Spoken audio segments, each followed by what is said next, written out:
સ્વાગત છે તમારી આજની નવી રેસીપીમાં। તો આજે આપણે બનાવવાનો છે મહાપ્રસાદ। તો એના માટે મેં લઈ લીધું છે 1 વાટકી સોજી, અડધી વાટકી ઘી, 1 વાટકી ખાંડ, ઇલાયચી, ડ્રાયફ્રૂટ અને અડધી વાટકી જેટલું દૂધ।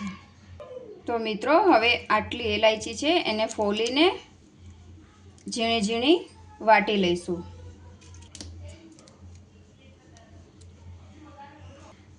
તો મિત્રો હવે આપણે ઘી લઈશું અને આમાં કઢાઈમાં નાખી દઈશું।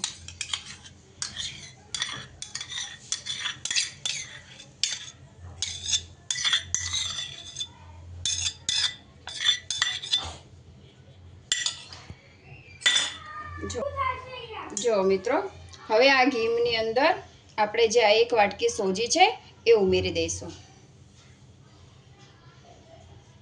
હવે આ સોજીને જ્યાં સુધી શેકાય ના ત્યાં સુધી હલાવવાની છે।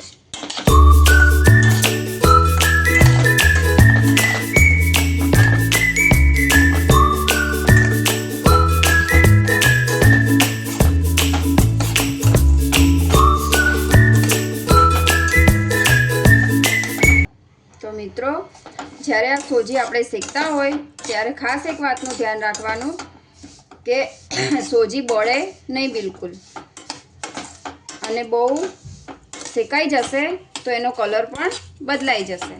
તો આપણે એટલું ખાસ ધ્યાન રાખવાનું છે કે ધીમા ગેસે સોજીને આવી રીતના હલાવતું રહેવું। હવે જો આપણી સોજી શેકાઈ જવા આવી છે, કેમ કે સફેદ સફેદ થઈ ગઈ છે અને ફૂલી ગઈ છે, એટલે આ શેકાઈ જાય એટલે એની અંદર આપણે દૂધ ઉમેરીશું। તો મિત્રો જો આપણી સોજી હવે કમ્પ્લીટ રીતના શેકાઈ ગઈ છે, તો હવે એની અંદર આપણે આ અડધી વાટકી જેટલું દૂધ લીધું હતું એ ઉમેરીશું।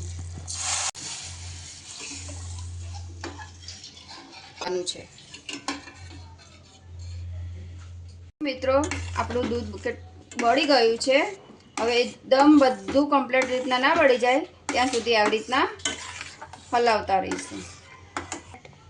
તો મિત્રો હવે જો આપણું દૂધ ઘણું બધું બળી ગયું છે, તો હવે આપણે આ જે ખાંડ લીધી હતી એ જેટલી જોઈશે એટલી આપણે નાખીશું।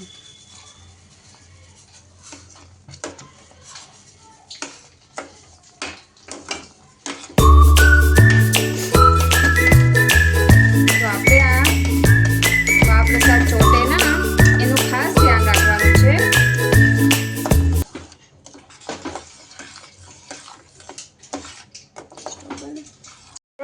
જો આપણું દૂધ પણ બળી ગયું છે અને ખાંડ પણ ઓગળી ગઈ છે, તો હવે એને હલાવતા રહીશું। તો મિત્રો જો હવે આમાંથી થોડું થોડું ઘી છૂટું પડવા લાગ્યું છે, તો હવે આપણે એની અંદર ઉમેરીશું ઇલાયચી પાવડર।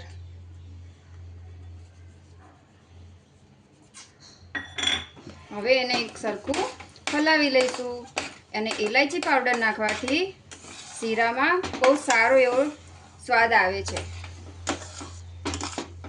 જો હજુ થોડી વાર મિત્રો હલાવતા રહીશું। મિત્રો આપણો મહાપ્રસાદ બનીને તૈયાર છે। મિત્રો હવે આપણો મહાપ્રસાદ તૈયાર થઈ ગયો છે, તો આપણે ડીશમાં કાઢી લઈશું। હવે આપણો મહાપ્રસાદ બનીને તૈયાર છે, તો હવે આપણે જે ડ્રાયફ્રૂટ રાખ્યું હતું સાઈડમાં એનાથી આપણે સજાવી લઈશું।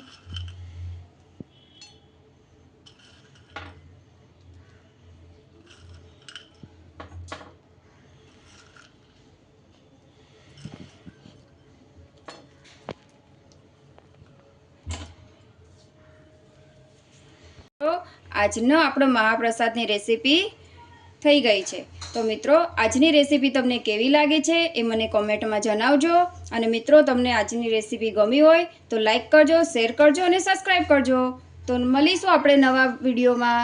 જય શ્રી કૃષ્ણ।